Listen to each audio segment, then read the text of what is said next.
Thanks for downloading a 3CR podcast. 3CR is an independent community radio station based in Melbourne, Australia.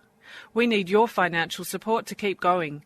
Go to www.3cr.org.au for more information and to donate online. Now stay tuned for your 3CR podcast. But you also had people that were very fine people. Very fine people on both sides. And the aliens would mind meld and give them the technology. They're bad aliens. So are you surprised the Nazis were influenced by demons? No, if demons are real, I would definitely think they'd be on the side of the Nazis. Yeah. McDonald's is connected to the Clintons. They chop up the bodies and put them into the sausage and hamburgers. People are being cannibalized. Look it up.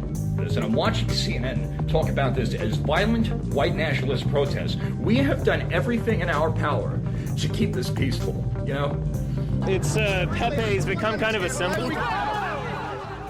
Welcome to Yeah Nah Pasaran, a show about fascism and its gravediggers. I'm Cam Smith. I'm Andy Fleming. And this week we are joined by Noelle Cook, who is an ethnographer studying the women of the far right and the recent associate producer of the new film The Conspiracists. Thanks for joining us, Noelle. Oh, thank you for having me. I guess just to begin with, we should note that we're recording this on the Tuesday before, and this will be coming out after the election has happened. So lots of things may have happened in the interim. So forgive us if we say anything that clangs too hard against reality. It looks like it's going to be a close run thing. What do you think about that? I feel ashamed that I live in a country where this is even a conversation to be had about who's going to win this race. I think what it really says is how we buried our heads in the sand for decades and decades and pretended away the problems that we have until they festered under the tool called Donald Trump.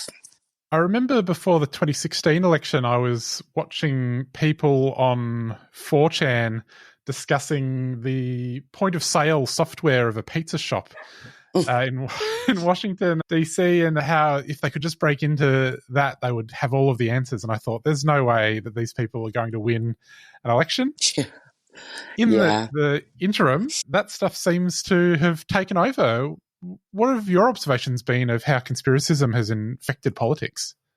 Well, I study women, and I got into studying women actually after January 6th. During the pandemic, in-person research was pretty much non-existent.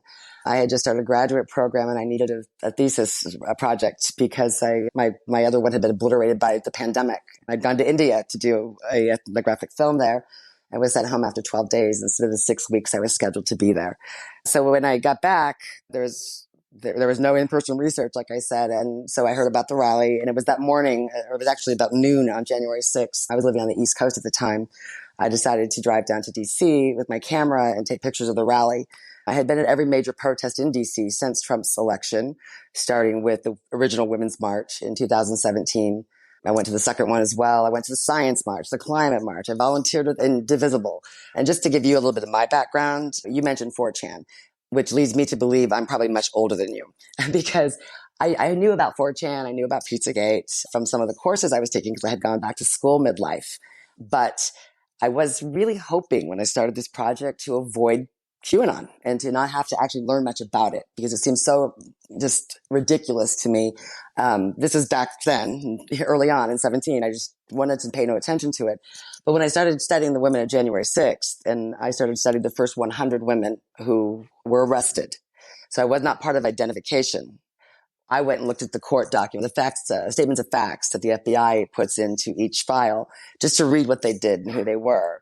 I was primarily interested in learning about the gendered pathways towards radicalization like this, that you'd be willing to place yourself in a position of political violence. And what really started this project was my own photography, which was taken between the hours of 2 p.m. when I arrived in DC and 5 p.m. when I left.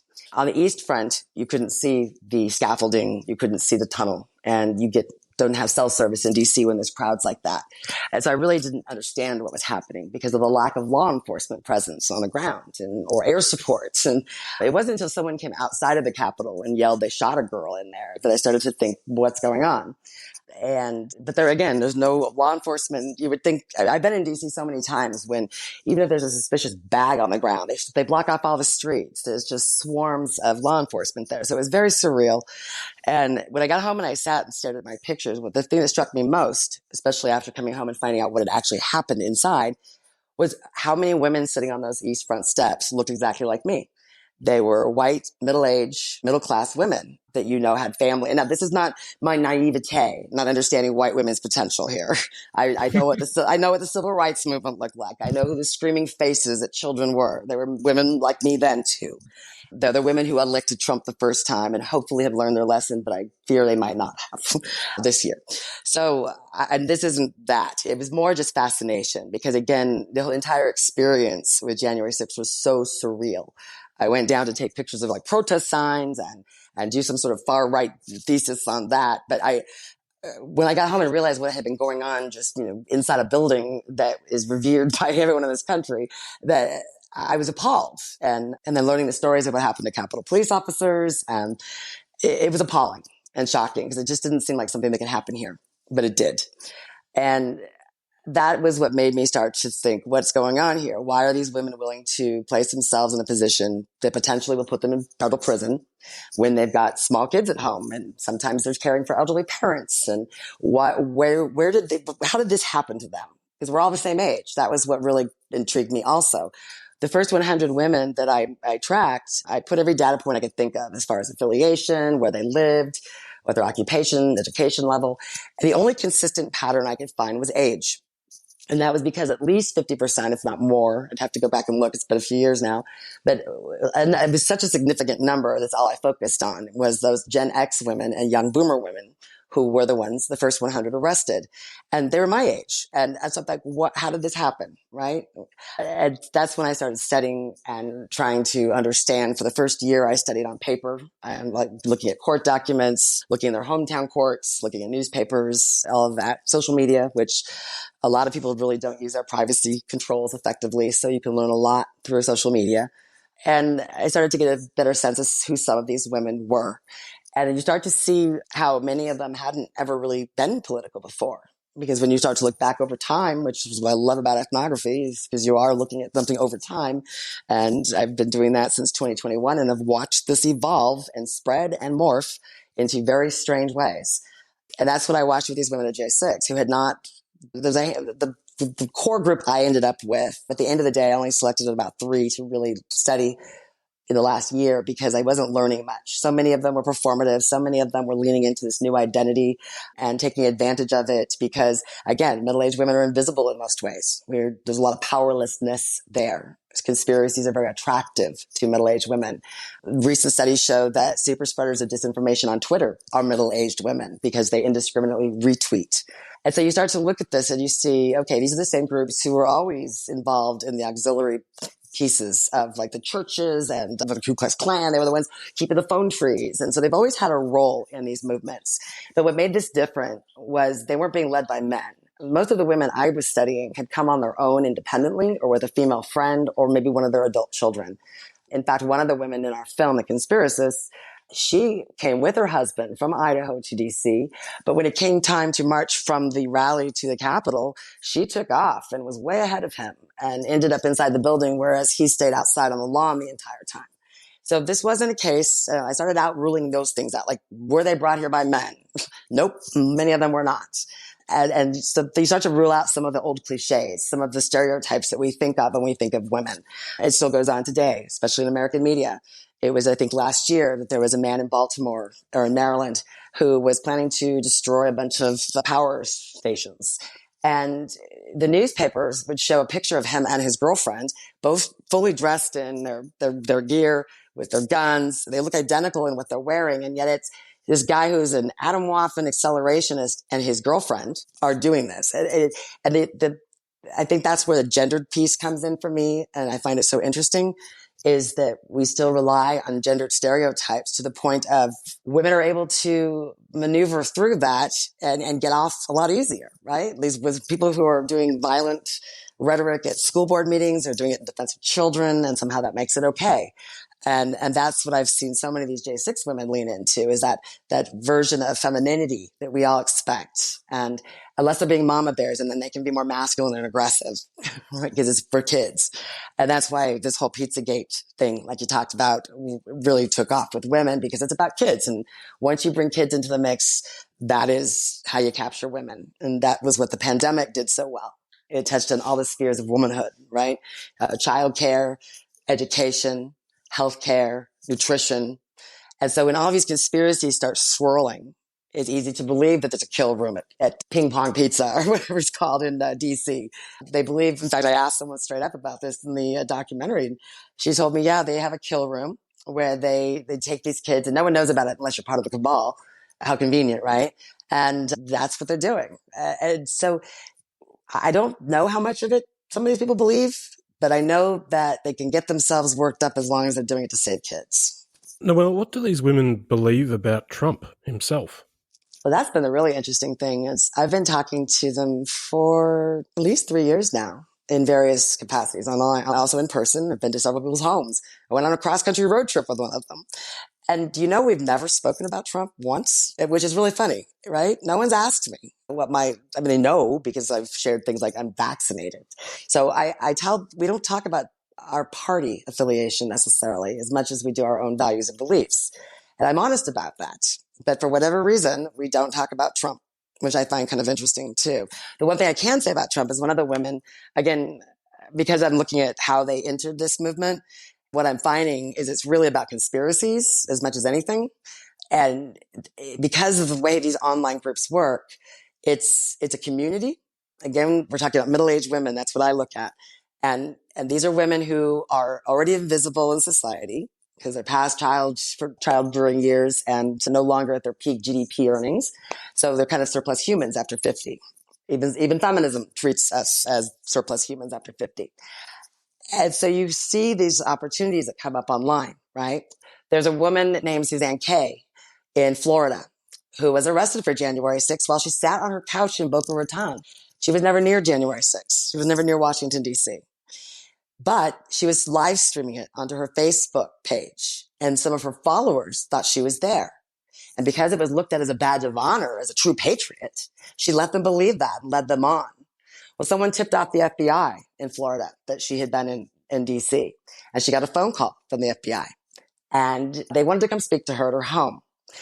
Well, she had agreed to all of that. In the meantime, though, she's involved in something called Alive at 55, which was some kind of like boomer-ish movement on TikTok where women my age were trying to find their niche. Because, we were all too old to be mommy bloggers in the early 2000s. We missed that window. So what I said, they have this whole movement for these older women. And so Suzanne goes on to her TikTok channel, and she creates a video where she's filled up a bottle of Jack Daniels with iced tea. So it looks like whiskey. And she stages the whole thing with a script on her refrigerator. And I only know this because I spoke with her afterwards. She taped the script up and then she performatively swigs from the bottle of Jack Daniels, which is iced tea, chugging it down. I need a drink. I just got a call from the FBI. And then she goes into this rant where she's like, I'm an American and I know my rights. And if they show up, I'm going to stand my ground and shoot them, basically. Well, she got put in prison for 18 months. She got more time than most of the women arrested from January 6th. Okay, because she threatened an FBI agent. Now, she tried to explain to them, oh, no, that was just a script. Here it is. It's taped to my refrigerator. I didn't really mean I was going to shoot you. Okay, but that is how desperate she was to find her niche online. And that's what I see as a huge problem here and why I whittled my pool down to just a handful that I could learn something from. So many of these women took their J6 status and used it as a new identity. The vast majority of right-wing women weren't doing that, obviously, because they weren't arrested for January 6th, but they're doing the same thing online in these Facebook groups, either as moderators or Telegram channels that they lead. None of them were on the Chans either. We're all too old for that. Most of these people were on Facebook and were radicalized through Facebook and Instagram. And it's a self-radicalization process for most of them. Again, because of the pandemic and the timing of all of this, it was kind of the perfect, to use their word, the storm. It kind of was the perfect storm in 2020 of the election and politicians willing to degrade themselves and lie to their constituents about a stolen election that didn't happen. They've given authority to it and people are going to listen to them because we were all raised to believe our congressmen. Most Americans think there's some kind of litmus test to become a politician when there absolutely is not. And so I think that's one reason that so many middle-aged people are responsible for so much of this at this point. There is a naivete about how to use the internet, number one, which is why they all got caught in the first place, right? They all live streamed their crimes. That's why the younger ones are coming out of U-Haul trucks with masks on their faces trying to protect their identities, while the boomers and Gen Xers are live streaming and promoting their businesses. So that's what I'm kind of looking at, is just how so many different, how's the best way to describe this? I kind of look at this whole movement as a trade show. That's how I've tried to describe this to like people who don't know what I do, and I'm trying to explain it to my family over Thanksgiving dinner. Is imagine walking into a trade show, and every merchant has their booth. And you kind of walk around and you pick up the keychains and the bumper stickers and the tote bags from each of these booths, and you go home, dump it out, and throw away what you don't want. And you might use a couple things. And, some of it's some sovereign citizen language, maybe. And some of it's some I am ascended master stuff. Maybe there's some accelerationist homesteading stuff going on over here. Then you start learning about who's Uncle Ted, right? It's how you introduce the normies like me to things like revolt against the modern world. You start seeing hashtags like that on the Tradwife accounts, baking apple pie and revolting against the modern world. And when you see that a few times, you go look it up, and it's a Julius Evola book, who was called a super fascista, right? More fascist than even Mussolini. And then you start to see how all of these different groups have converged into the same trade show, essentially. It's the same conference hall.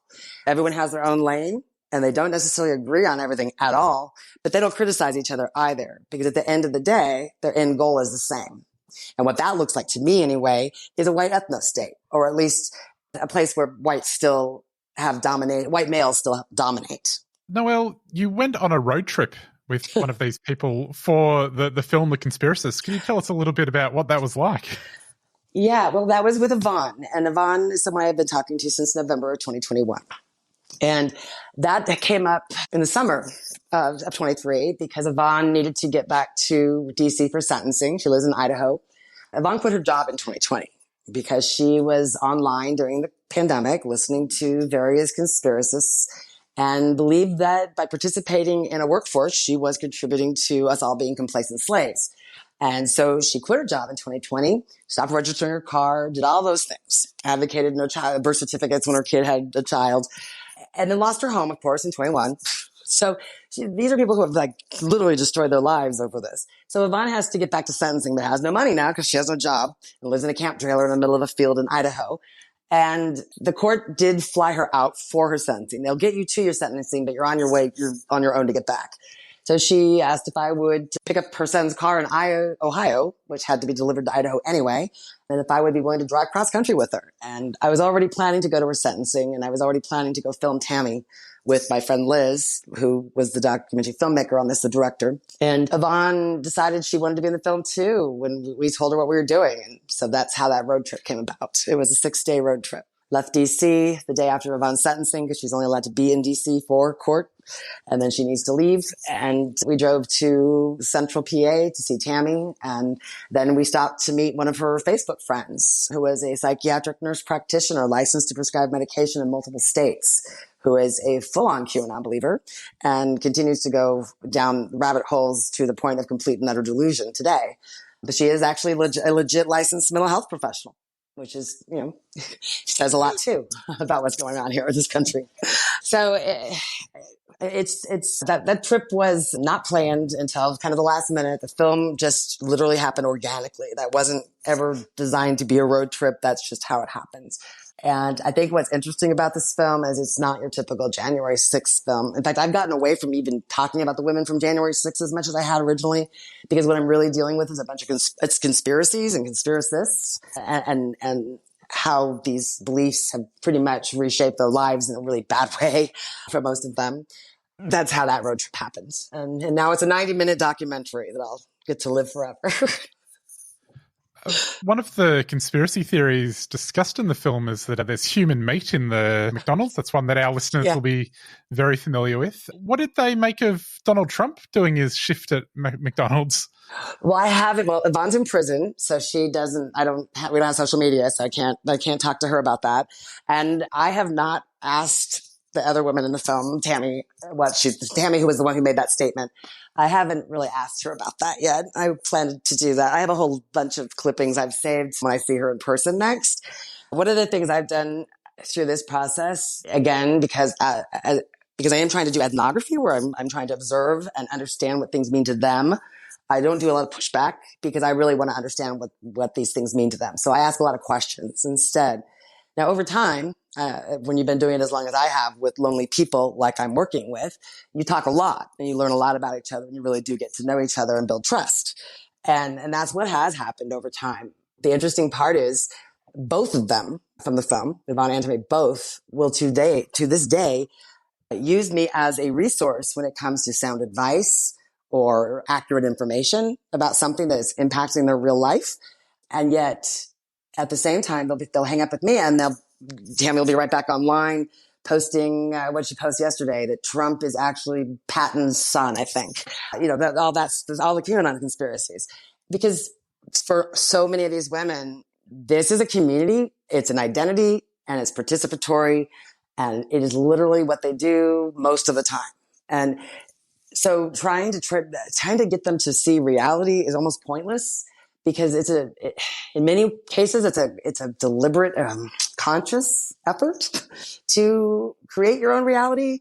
And in fact, there's a point in the film where I say that to Yvonne when she calls me on the phone in the car. By the time we had picked up her son's car, I think we had 2 nights in separate cars. And for Liz, that was a real reprieve. Liz is British, and I think it was a lot for her too. Because what you see in those clips was what happened the entire time, whether the cameras were rolling or not. So it was pretty exhausting. Noelle, speaking of road trips, are there off-ramps on this journey that these women are engaged in, or is it just flat out? Well, that's the problem here, I think, because I'm still really grappling with a lot of this myself, trying to understand it. And then again, because I am the same demographic and I'm the exact same age, I lived through the same experiences they did growing up. And I try to think about some of that too, because there is definitely a component there with the generational piece. There is one researcher who's doing research out of Brigham Young about J6 and who was most likely to commit political violence. And one of his findings was that the population most likely to participate in political violence were most affected by the Brown versus Board of Education decision, which in my lifetime would have been in the early 70s, maybe 71-ish, when the busing started to integrate schools. Now, in the town I lived in California as an adult and raising my family in Pasadena, California, when that Brown versus the Board of Education decision came down, there was tremendous white flight from public schools. And so Pasadena has a disproportionate number of private schools still because of that. And so what they found was it was less about the culture wars with diversity and people who are different as much as it is about whites' choices of self-segregation after civil rights. And which makes a lot of sense to me now when I think back to when my own children were going back to school or going to school in, I guess, the very early 2000s. That was very much the case. I'm not racist. I'm not sending my kids to public schools, not because it's all brown and black kids, but because I just know it's not well funded, right? And that's what they would do. Everybody would send their kids to private schools. And I sent my kids to public school, and I always wondered about that. And I started to realize now it's okay. People were self-segregating. I get it. And I think that's what Gen X did. We were somewhat segregated by our parents. I know in my school, we felt integrated because we had 2 black kids in my class, maybe, and then the same thing with my own children. All these years later, I saw the same exact thing. And so we're a nation who's never really grappled with that. And I think until we do, nothing can change.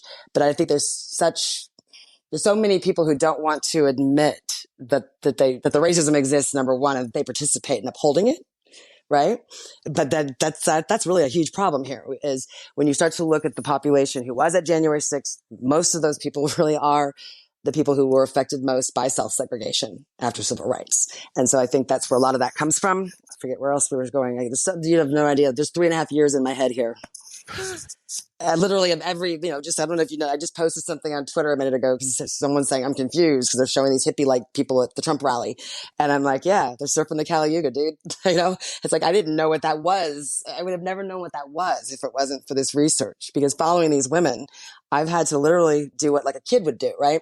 I'm following my parents over to the bank. Oh, okay, this is how you get a cash withdrawal. Now I'm going to go with my parents to the grocery store, and this is how you buy produce and so forth, right? I've had to learn that way. So it's been a constant diet of learning every little corner of extremism to some degree to understand this stuff, because I will see patterns and not know what it means. And now I know that Julie Savola is, the patron saint of trad wives, trad caths, and Ted Kaczynski fans. And of course, I guess people who surf the Kali Yuga too. That's when it starts to get, I think, confusing to people. A smorgasbord. Yeah. It is a smorgasbord. That's exactly right. And that's what's so confusing. You have these for trad wives is a perfect example of this. When you look at trad wife accounts, you get everything from like women who are raising chickens and getting eggs to people who are homesteading and now commodifying their entire family life and advocating all kinds of really misinformed advice on how to raise children and what to feed them and that sort of thing. And then the homeschooling. And again, that's how the pandemic helps out here. Think back to 2020. And here in America, when the pandemic hit, I don't know if you guys have Target in Australia, but Target is like a big store here. And they started advertising what looked like Laura Ingalls' Little House of the Prairie dresses, right? There were these very boxy dresses that go down mid-calf length that had like little floral print, calico print, and they're just horrid looking. And I'm like, why would they be doing this? And it's like the trad wife look, right? It was that a cottagecore aesthetic? And that was how I started noticing the trad wives. And you start looking at their hashtags. And then you start to look at all the various groups that use the same hashtags. And so the trad wives are adjacent to the neo-Nazis, who are adjacent to the trad Catholics, and then you start to see everybody might have a different belief, because how can you be an evangelical zealot and accept someone who's doing all the gods in Hinduism, right? But they can, because as long as everyone stays in their same lane and the end goal is everyone has their God-given birthright place to be, and those who shouldn't be here aren't, then we're all good, right? So if you're advocating for self-segregation, you're okay, because it means if you're different than me, you're going to be self-segregating elsewhere anyway, right? And so that's how I kind of see this. It's just such a smorgasbord, as you said, that trying to unravel that is going to be almost impossible, I think, because of the internet. In 2020, anyone who already had a presence online that might have been fringe, like, for example, Love is One, the cult Love is One. I learned about Love is One because following Yvonne on Facebook, my research account, I just followed her. And then I looked to see who she shared the most posts from. And I requested that person. And within a few days, I had 300 friends. And many of the women had the first name Archaea, or Archaea, how you pronounce it. And I thought, okay, well, clearly this means something. What does it mean? It's the female version of Archangel. Oh, okay. What does that mean? And then I see things like hashtag Mother God. And then I realized, oh, I'm in a cult. I've landed in a Facebook group with the ambassadors of Love is One from all over the world. The person I was following was from South Africa. But it wasn't just all over the world. It was all the white countries. It was Australia, South Africa, New Zealand, the Scandinavian countries, England, right? So you start to see, oh, these are where I'm also seeing the hashtag, it's okay to be white. But so anyway, all of these people who already had a presence online were able to take the pandemic and use it as a recruiting tool and a way to make more money. And so that's what Love is One did. And that's how they got Yvonne. And through them is how she found QAnon. They started signaling QAnon in, I think, 2019 with the WW hashtag. By 2020, in February, they were already promoting their colloidal silver as a way to avoid getting COVID. And so that alt health wellness pipeline was huge for women. And so it saved the children. And then, of course, the mask mandates, the school closures, all of that. And you've got this perfect storm. And I think that's why we saw so many women participating in ways that women haven't maybe historically participated.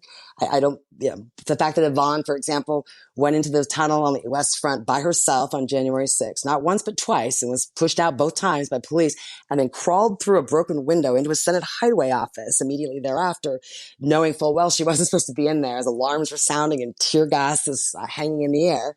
It's like these were women who made conscious choices that oftentimes were justified through a feminine lens, like kids. Noelle, just finally, since January 6th, there have been over 1,000 prosecutions of the people involved.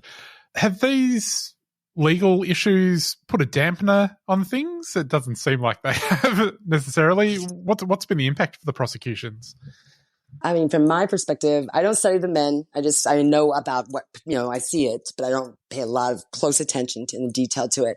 But honestly, the people I follow, there have been a handful of women there are a lot of women who just disappeared after they were arrested and went away quietly. But there's a whole bunch of them who made a whole cottage industry out of that new identity. I think it's just going to get worse, as a matter of fact. So I think that people are looking for new opportunities to be involved so that they can wear that same badge of honor, use that same ring around their profile picture. I was there. I don't think it has dampened enthusiasm. It's been evidence to them as further corruption of our system. And they call themselves prisoners of war, right? They think they're being politically persecuted. And that's a great way to raise funds for legal fees, right? If you can get people believing that you're a prisoner of war, a lot of donations can come in. I don't think it's dampened it much at all. And for one reason is because the sentences have been a joke in many cases. I mean, you think about people that have been put away for, maybe being caught with a personal use of marijuana maybe 10 years ago. And they get a couple of years of prison or something. And these people are getting 3 months, 60 days, 90 days. It's kind of crazy to me that something as severe as what happened, it warrants less than shoplifting a pack of bubble gum at a grocery store. I don't think it's dampened anything. I think if anything, it's just they've gained fans. I think it's actually solidified their base and made more people want that same kind of identity, that same participation badge. Because all of us can watch it on TV, but it's another thing to be on set, right? Exactly. Well, Noelle, we'll leave it there. By the time this goes to air, I think no matter what happens, there'll be plenty more work for you to do. If people want to find that, you are on x.com at ncookbouton, Bouton. And people can also find out about the film at theconspiracistsfilm.com. Thanks for joining us. Thank you very much for having me. Well, Andy, that is our show. We'll be back next week. Hopefully, Cam. Hopefully. All right. See you later. You might have heard about the Community Radio Plus app, but it's only when you start using it that you'll wonder how you lived without it. You can listen to us wherever you are. At home, work, driving, on public transport, gardening, protesting, or even in the bath. Just search Community Radio Plus wherever you get your apps. Where does the profit your power company makes end up? If you join CoPower, you get to decide where 100% of our revenue goes. So while we work to dismantle the whole broken energy market, our members are building the world they want to live in by supporting strike funds, renewables projects, anti-poverty initiatives, and much more. So change your power company and then start changing everything else. That's what CoPower is all about. Victorian energy fact sheets and basic plan information documents are available at cooperativepower.org.au. For clear advice on the right plan for you, contact us on 03 9068 6036. A 3CR supporter.